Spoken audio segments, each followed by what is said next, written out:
Good afternoon. Today is the 3rd of July, and I thought we'd take this opportunity to have a look at the first 6 months of 2024 on the channel to see which videos have been the most popular.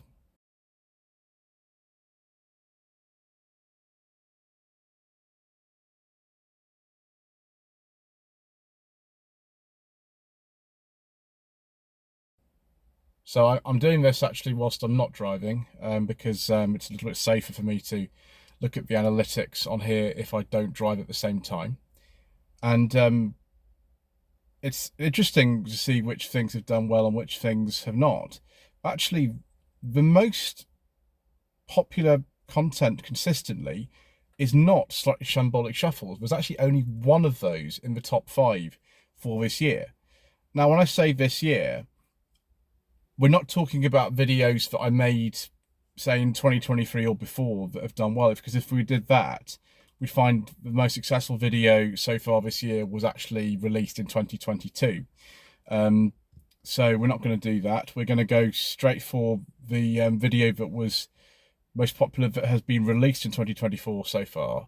And appropriately enough, it was released right at the beginning of January, and that is the 1982 Ford Cortina 1.6 GL on Sensible Secondhand Classics.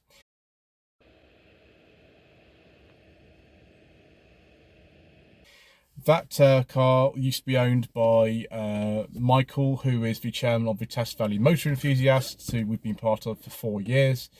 And it's produced an enormous amount of nostalgia, which I did expect. I held it back actually for quite a few months. I actually recorded that video I think it was 3 months before that. I recorded it, yeah, it was 3 months. It was October 2023 that I recorded it, but it was released, I think, 1st, 2nd of January 24. And by then the car had long gone. He actually sold it, I think, a week after I filmed it, so it was long gone. But it was an amazing car. Weather at the time made it look like summer, and the paint wasn't very good on the boot lid, but apart from that, the car was really good. The variable Venturi carburettor was a little bit of a problem even when I was filming it, and a lot of people on those 1.6 Cortinas with a Pinto engine just throw the variable Venturi carburettor away for a standard carburettor with a choke that you can adjust yourself. That tends to work a bit better, but apart from that, it was pretty good. The next video will go down to that was actually released in 2024 that's done well. This might be a surprise to some of you because a lot of you keep saying I don't like modern cars, they're all rubbish and no one wants to watch them on the channel. Well, you're wrong, because with not that few sort of views in comparison with the Cortina. The Cortina is on 5,700 views. This is only on 4,900 views, and it's not even been up a month at the time of recording. It's the 2024 MG3 Hybrid Plus.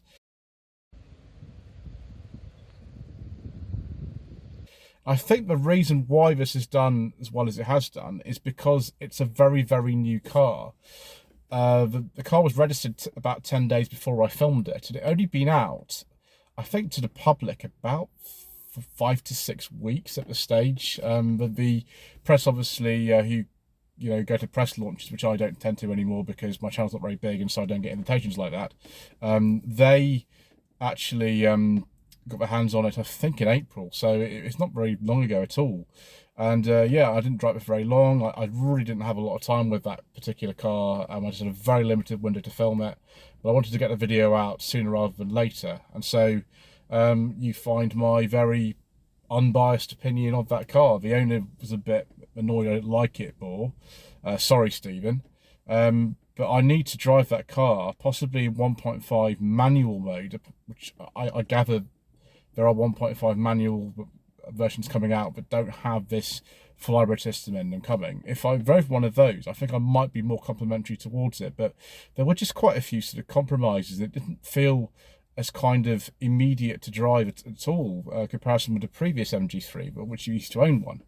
And that's not really a surprise considering what modern cars are like. They tend to be more sort of devoid of the driving experience and more focused on, electrification and things like that, which is fine. I know, we've got a SsangYong Tivoli that we've had for 4 years, and that's got three-mode electric power steering it, and it's not the driver's tool particularly, but I just found that although it's supposed to be really fast, it's very well equipped, it just wasn't quite what I was expecting in terms of being sharp to drive. The Suzuki Swift mild hybrid, as some other reviews have said, is better.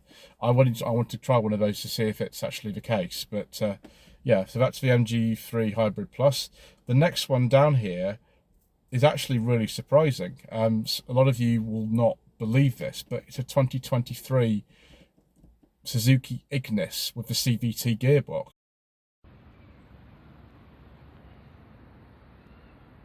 I filmed on contingency reviews back in January. I'll have a look at here exactly the day I released that. I can't remember what it was. It was around the time of the Cortina.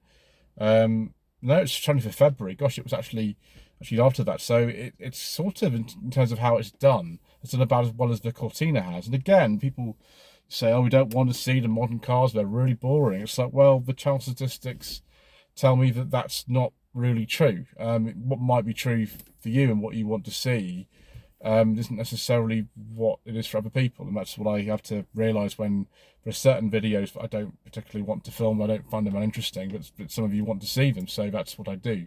Some of the times, always a balance on YouTube, and everyone who runs the channel will tell you this, of putting out videos that you think people want to see. It's not always the case, sometimes people don't want to, and actually ones you want to make. It's always a bit of a balance. But the Ignis was offered to me by a chap, again, who lives locally to here, who's called Matthew, whose car was in immaculate condition, as you can understand from a car that's, well, it was less than a year old when I filmed it.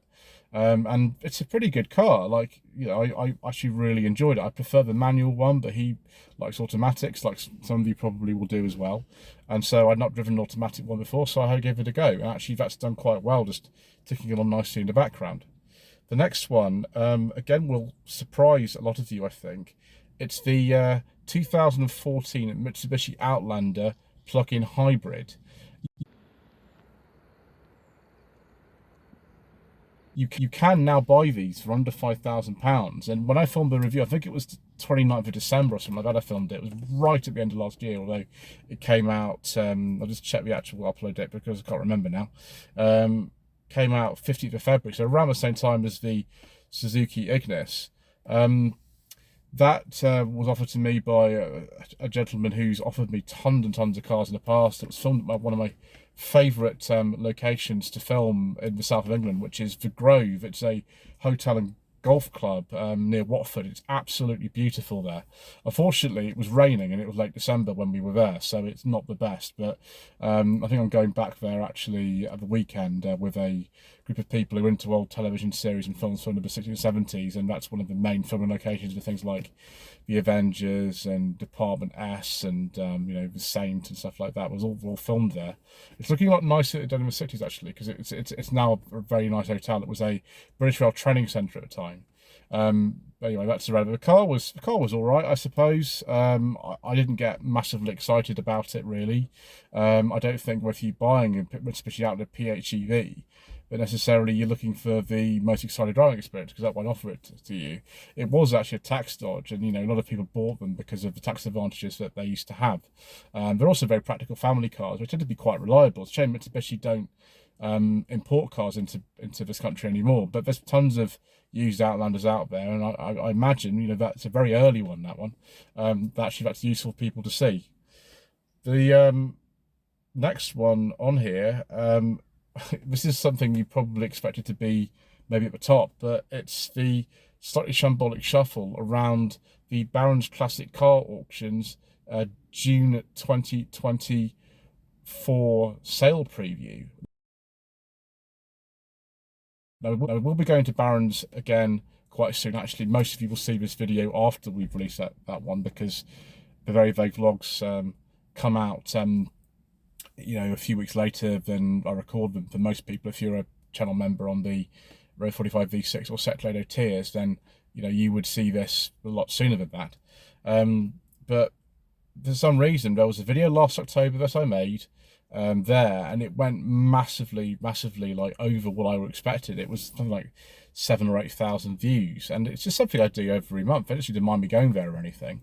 But this particular one, the June one, has been the most successful one this year, which is interesting because it's had the least time. It's only been up about 30 days at time of recording, and yet it's done better than all the others. So that's just very interesting. So yeah, the shambolic shuffles, they do well, but it seems to me that actually other types of video do even better in the long run, which you know, I don't know whether that surprises you or not, what the top 5 are videos that I've actually released this year.